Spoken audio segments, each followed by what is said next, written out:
la PSP, la PlayStation Portable. Peu importe l'édition concernée, le sentiment demeure le même, la nostalgie. Une console absolument parfaite, faite de très bons graphismes, d'une très grosse mobilité et d'une superbe autonomie de batterie. Un excellent design pour chaque génération avec des consoles qui ont plus ou moins bien marché. La PS Vita, on te fait un petit salut d'ici. Moi personnellement, la PS Vita, j'étais très déçu parce que j'étais un très gros joueur PSP, voilà, je crois qu'on peut le dire, c'est vrai. Et la PS Vita, voilà, grosse déception, je l'avais même pas eu de la part de mes parents évidemment parce que j'avais pas de pouvoir d'achat à l'époque, j'étais un gamin, j'avais 12-13 ans.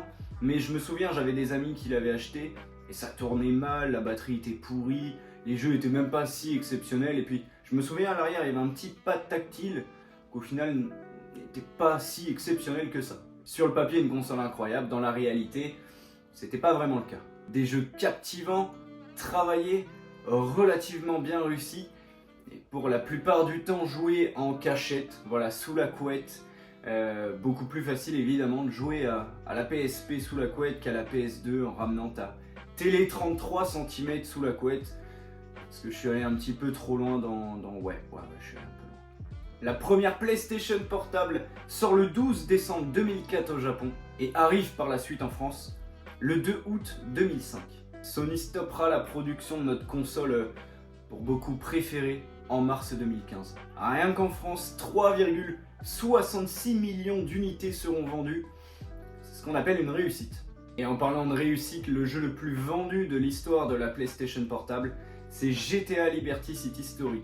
Un jeu révolutionnaire pour l'époque avec une IA ultra bien travaillée, un univers ouvert, il y avait tout pour que ça marche. Une console révolutionnaire capable de faire tourner des jeux avec une qualité et une immersion proche de celle de la PlayStation 2, capable de stocker et de lire évidemment des fichiers audio, des fichiers vidéo, d'écouter de la musique et même de naviguer sur internet. Préparez vos connexions Wi-Fi. Pour l'anecdote, petit, on avait tous des heures pour aller sur le téléphone, sur l'ordinateur ou sur la console. Mais la PSP, c'était plus facilement cachable et je crois que mes parents à l'époque n'étaient pas spécialement au courant qu'il y avait une connexion internet sur la console, donc j'allais sur Facebook en cachette petit, voilà, je l'avoue, des années après. Octobre 2008, la nouvelle version de la PSP 3000, sort et sur cette version, nouvelle révolution, où nous avons un microphone intégré sur la console.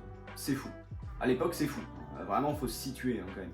Trêve de blabla, à présent, préparez vos cartes mémoire Memory Stick Pro Duo. J'ai 2-3 jeux à vous prêter. On se rejoint demain à la récré sous le préau à 11h.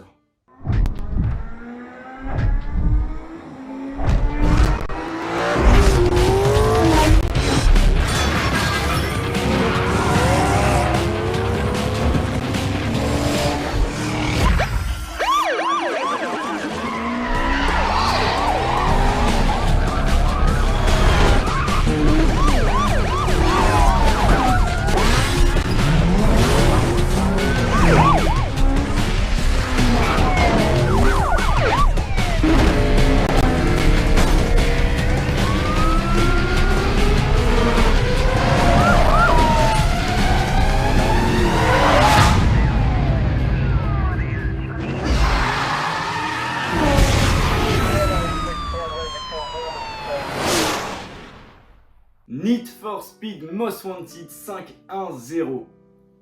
Le jeu sort le 24 novembre 2005 et est très rapidement remarqué comme étant très axé sur l'illégal.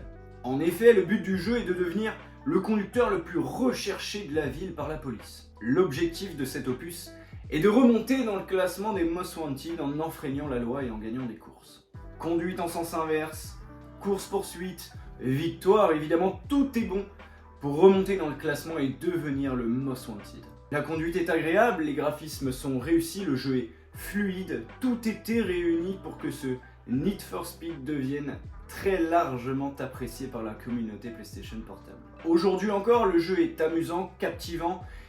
Devenir le Most Wanted n'est pas un objectif, n'est pas le but du jeu, mais c'est un devoir. À demain sous le préau, tu verras, il n'y a pas que des sportifs dans le jeu, tu seras pas déçu. Bon, amuse-toi bien sur ce jeu, t'oublie pas de me le rendre. Et après si tu veux, j'aurai encore un autre jeu à te proposer. Recon reports indicate the guerrillas ambushed the unit of local forces and wiped them out. Our liaison to the unit, Lieutenant Shetland, is missing. That means the guerrillas have him, Captain. We've got to get him back. We're planning a rescue for later tonight. We don't have that much time. Shetland possesses classified information. If the guerrillas torture him and get those secrets... Splinter Cell Essentials sort le 6 avril 2006 sur PlayStation Portable. 12 missions d'infiltration et de reconnaissance, dont 5 exclusives à la PSP. Dans cet incroyable jeu, vous incarnez Sam Fisher. Et de mon côté, juste entendre le nom Sam Fisher, il y a des frissons sous le pull. Des souvenirs in-game incroyables qui reviennent. J'ai joué à tous les opus, moi de mon côté Splinter Cell, autant sur Xbox 360 que sur PSP. J'ai tellement joué, j'ai tellement adoré. Je pense possiblement que c'est ma série de jeux préférée all time. Voilà, c'est possible. Avec des Pandora Tomorrow et surtout évidemment de mon côté c'est le 1 voilà, que j'avais préféré. Il y avait Blacklist, des jeux mais exceptionnels.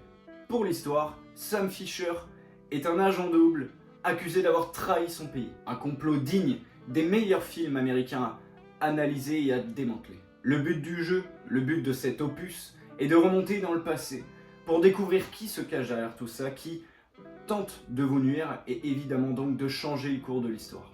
Et croyez-moi, ça sera beaucoup plus compliqué que prévu.